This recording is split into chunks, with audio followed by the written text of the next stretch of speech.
TTC.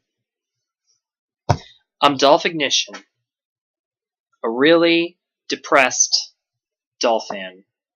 And sadly, that's usually the way it is. Though I do agree with Know-It-All's statement about being a Dolphin. Someone's got to do it. Still, it's a hard life being a Dolphin, born during the last years of Dan Marino. Green Bay Packers, as expected, won 31-12 against us. And this makes me really hate Nick Saban even more. I don't know if any Dolphin remembers this or if any Dolphin knows about this, but we actually had an opportunity to grab Aaron Rodgers to be our starting quarterback. And he had amazing stats back then before even being a main quarterback going into the NFL. And he seemed a real promise to pick. But Nick Saban chose, fuck it. Just a couple years before departing us and balling with the Crimson Tide. I hate that man so fucking much. In fact, I actually hate him more than Belichick at this point. Going into this game, I expected to lose because, well, it's Packers and it's at Lambeau Field. The depressing part is that at the start, we looked so promising, all until Brock Osweiler botched that catch. Since then, we started fading more and more as the game progressed. We ended up settling for field goals as I screamed at the television, "Okay, boys, let's get a touchdown this time!"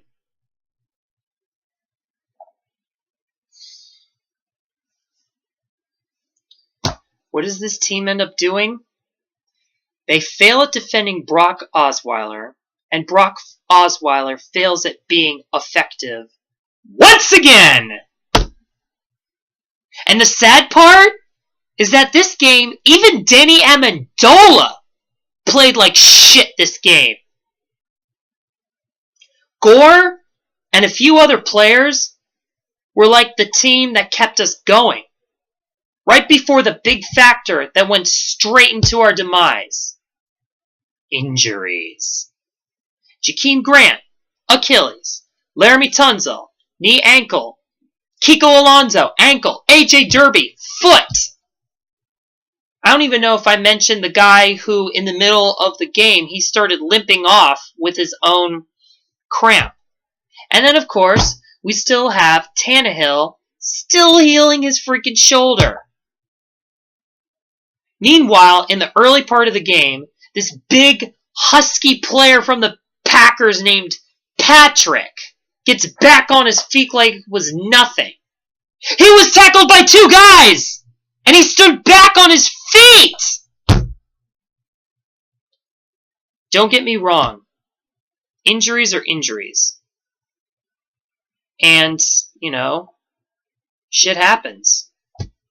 But this gets depressing. This constant injury fest, to a point where it's even more madness than Sparta. We're heading into our bye week with 5 wins and 5 losses. And still, there's a lot of teams who would love to be in our position right now. But my confidence in our chances have decreased. I want to say I want Tannehill back, just like D1 Chosen said. But truthfully, I want this franchise to start giving David Fales a chance. Or whatever. Anything to avoid making Osweiler our starting quarterback. If Tannehill doesn't come back, and Gase continues with Osweiler, that'll be the time I'll start giving up this season. If Tannehill does come back, oh boy, he better deliver. Because this was the season where it would be make or break for clinging onto Tannehill for me. And so far, to do absolutely awful at New England and then choke at Cincinnati just before he gets a shoulder injury, he has 6 games. Hypothetically speaking, if he comes back and he heals from his shoulder injury, he would have 6 games to make up for this tragic year he's been having. Otherwise, this just proves my point about giving fails a chance.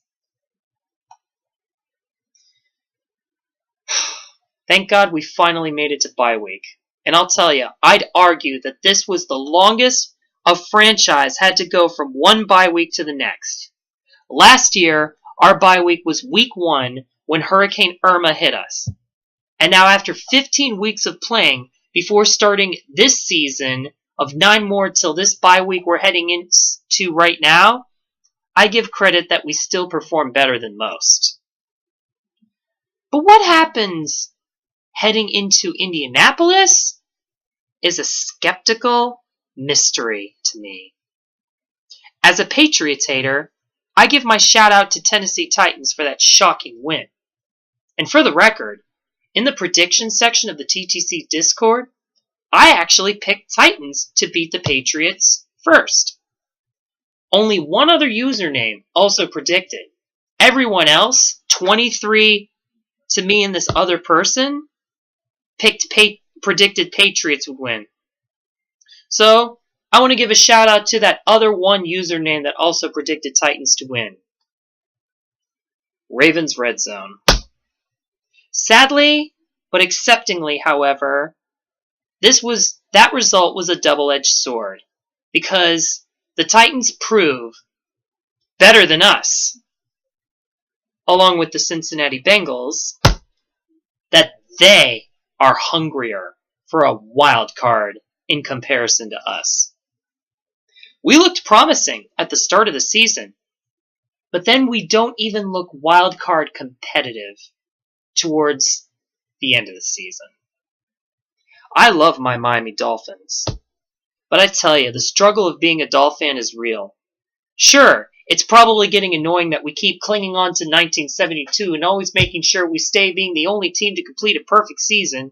And on behalf of the Dolphins franchise, I'd like to apologize to anyone who's not a Dolphin and gets tired of that being brought up. But when you're a fan of a franchise that hasn't done shit in 20 years, and yes, I also disclude 2015 being anything, because we lost in the first game of the playoffs against the team that gave us our first win as we kept collecting more in a row. That was the Steelers. But again, when you're a fan of a franchise that hasn't done shit in 20 years, what else can we cling on to now? Dan Marino? Don Shula's number of wins? That's sadly going to be beaten by Belichick anyway, coming soon. Our win against the 1985 Bears? Our 2 Lombardi trophies? Our 5 Super Bowl appearances? Sure, it was history way back then. But this franchise has been a crumbling empire. And it doesn't look like it's rebuilding in a good direction. Not with a coach like Adam Gase. Not with a lackluster quarterbacks like Osweiler. Not with lackluster coordinators like Burke.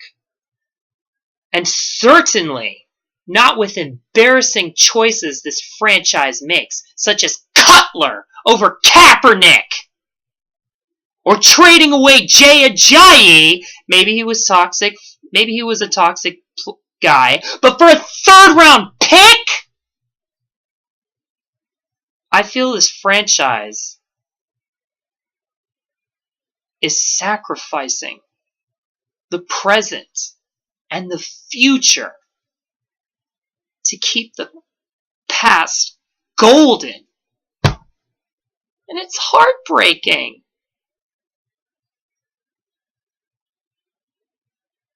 I'm not going to take away credit from wonderful players like Kenyon Drake, Frank Gore, Devontae Parker, and Jakeem Grant. But this team has potential. and it's being wasted away by a coach who loves to play favorites, as what Know-It-All says, in which I definitely agree, and lackluster coordinators.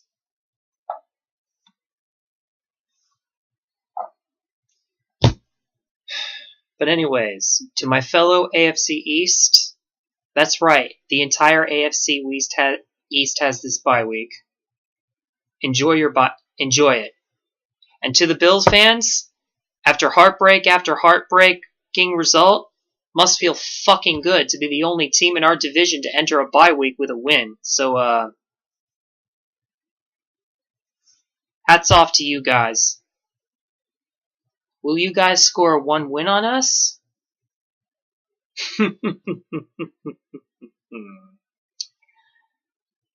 We'll see about that. 6 more games to go. Like I said, it's a skeptical mystery as far as how the rest of the season turns out. But stay gold, Miami. Fins up. This is Dolphignition, and I'm out.